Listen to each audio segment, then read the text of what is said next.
The pages in your Microsoft PowerPoint presentation are called slides.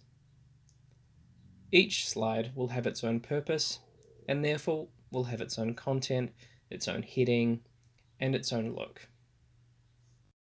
When you open up a blank document, you'll see that there's a slide already inserted for you.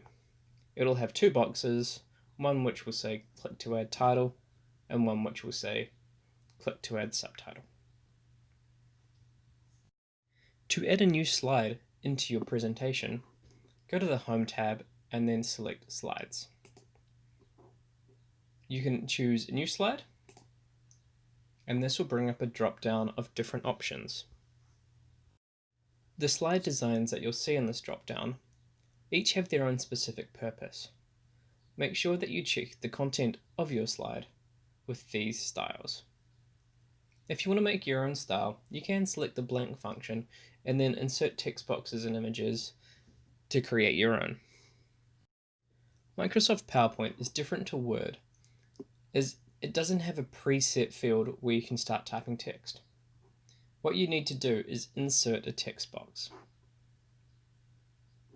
To do that, select the Insert tab and then find the text box option. You can click and hold with your left mouse key to draw a box.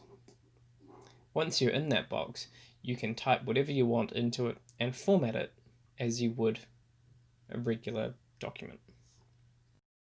Each slide also comes with its own note page.